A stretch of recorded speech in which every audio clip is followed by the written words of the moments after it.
I've not put much data in. I figured that coming third, the problems of the pharma industry would be laid out in all of their gory detail. I think just one interesting thing to reflect upon is it depends when you look at the decline of the pharma where you take your baseline. I think the pharma peaked at about 2000, and if you go from a peak, then everything's decline. You know, I'm not sure, and we can talk about it, I'm not sure we're much worse off than we were in maybe the 80s, 90s.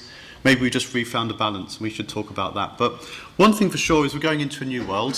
Society is looking for a very different thing from its medicines. The risk-benefit that it expects from new medicines has changed very substantially.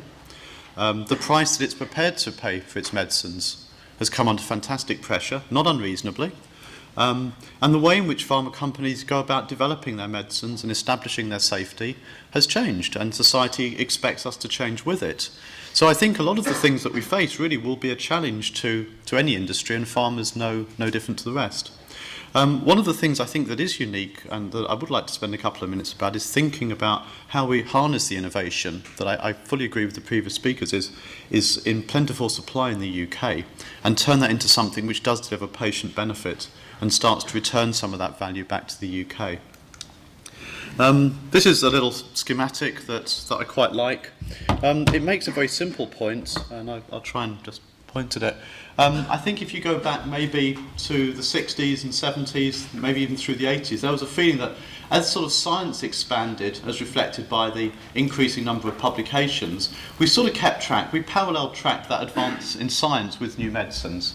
And the things seem to be quite well coupled together, and I think Simon and others have talked about the fact that we were able to take scientific advances and turn them into new medicines that have benefited society and patients.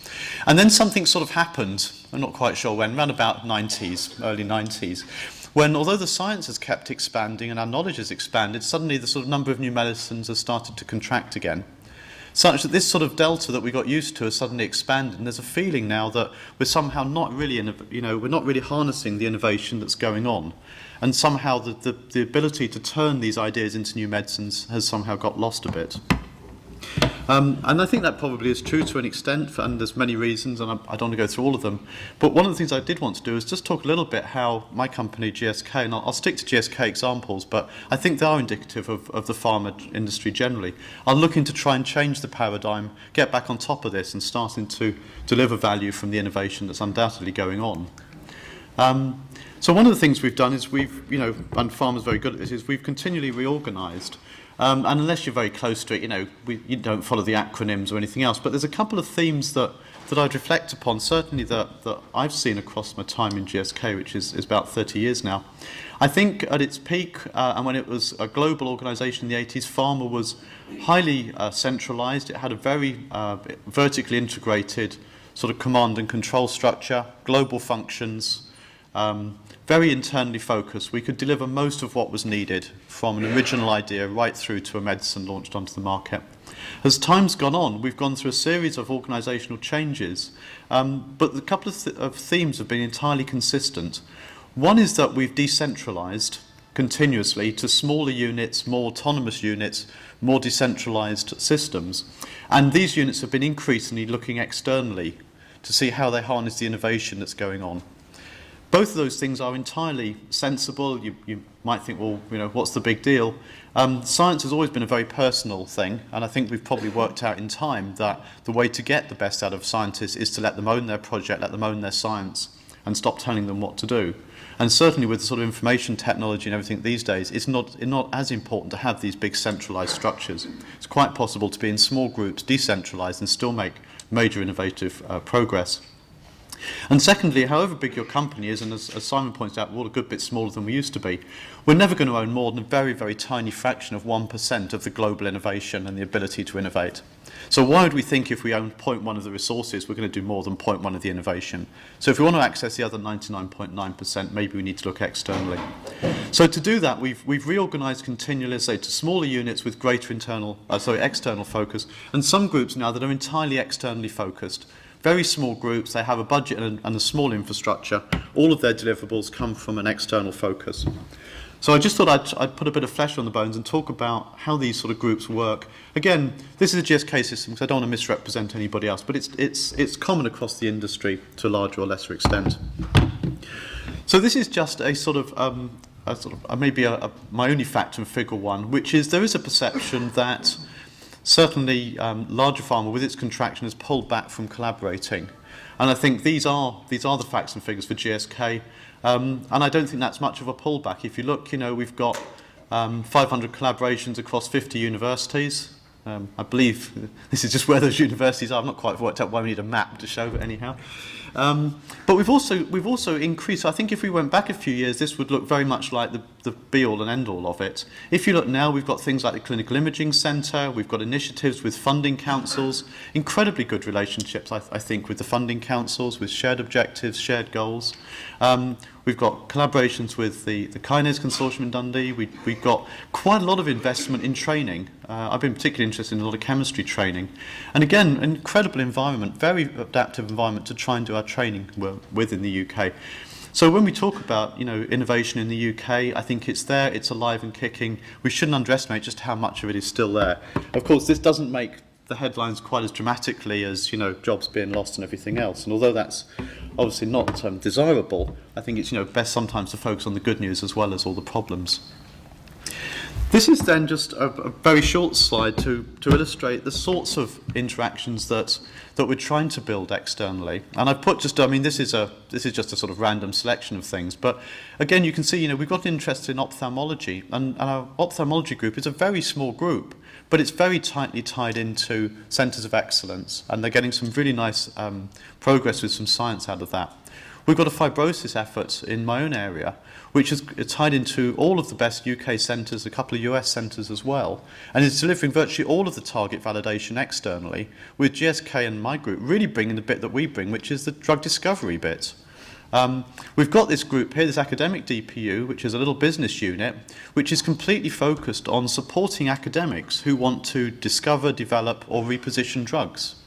And it has a funding mechanism that lets the academic retain equity in any future drug. So it's supporting academics who actually want to stay and discover a drug or develop a drug, and we bring the infrastructure and some of the support systems that they would need to do that. But they retain ownership of it, they drive it, they commit their time to it, and they retain an equity share in the drug eventually. So a completely different model. We've got some interesting ideas coming, especially around repositioning drugs, where certain academics have got real insight into say, well, this drug is being used over here, I think it has great applicability here, I think I've got the patients, I think I know how to do the trial. We'll bring the infrastructure to let the academic do that, and let them retain value in it. So this isn't a way of wrestling stuff off. And then we've got some other ones up here and other collaborations. So we've got a whole suite of these things, and I think it's fair to say that if we can find the right objectives, we can find a model that will suit everybody. I think we're genuinely trying to be flexible enough to say, as long as the objective is shared and we can see value and we can arrive at some value creation between the two of us, we'll find some sort of deal that works. So very, very different from a few years ago when it was all patent lawyers and everything else to try and get agreements done. The other thing I think that we're increasingly becoming comfortable with is sharing knowledge to stimulate research. And I've only stuck a couple of slides in very quickly. This is a well-publicised one. This is the Anti-Malarial Data Set. I think the important thing here was not only did we put all of this data out, and it was a very a large amount of data, 13,500 compounds from this screen, but we put together all of this sort of structure-activity relationship so that people could interrogate the data in ways that we hadn't thought about or other people wouldn't think about, really in a way that tries to add value to the data, not just put it out there and say, well, over to you.